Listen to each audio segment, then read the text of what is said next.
OPS EPS வீட்டில் கோடி கோடியாக பணம் கொட்டி கிடப்பதாக கூறிய ஸ்டாலின் அங்கு சென்று வருமான வரித்துறை சோதனை நடத்துமா என்று கேள்வி எழுப்பியுள்ளார்.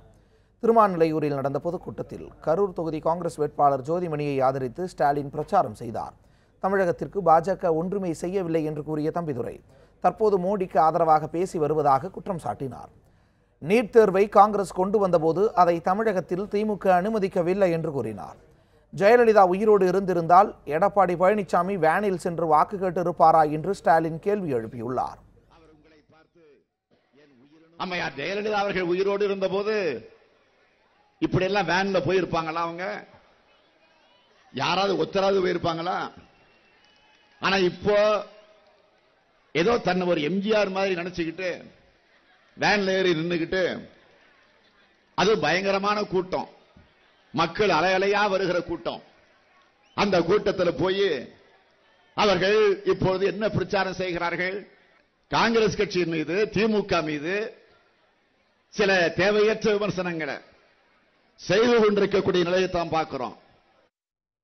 காங்கிரஸ் திமுக கூட்டணி குறித்து எடப்பாடி பழனிசாமி தேவையில்லாத விமர்சனங்களை செய்து வருவதாக மு க ஸ்டாலின் குற்றம் சாட்டினார். மத்தியில் காங்கிரஸ் ஆட்சி அமைந்தால் எடப்பாடி ஆட்சி இருக்காது என்று கூறிய அவர், கோடிக்கணக்கில் பணம் வைத்திருக்கும் இபிஎஸ் ஓபிஎஸ் வீட்டில் வருமான வரித்துறை சோதனை நடத்த முடியுமா என்று கேள்வி எழுப்பினார். திமுக பெரிய வெற்றி பெற்றிடும். 18க்கு 18, 40க்கு 40 கருத்து கணிப்புகள் செய்திகள் வந்துகிட்டு இருக்கு. ஆக ஆட்சி போயிடுமே. ஆக நாடாளுமன்றம் போனாலும் பரவாயில்லை. தமிழ்நாட்டை பொறுத்த வரைக்கும் சட்டமன்றமாவது காப்பாற்றப்பட வேண்டும். அதுக்காக திட்டமிட்டு அதற்காக ரைடு விட்டாங்க. யார் வீட்டுல? நம்ம திமுகவினுடைய பொருளாளர் அண்ணன் துரைமுருகன் வீட்டுல. அதற்கு பிறகு 2 நாள் கழிச்சு திடீர்னு சம்பந்தம் இல்லாத எங்கேயோ போய் அங்கெல்லாம் போய் சோதனை போட்டு எடுத்தாங்களா அல்லது கொண்டு போய் வச்சுட்டு எடுத்தாங்களா தெரியல.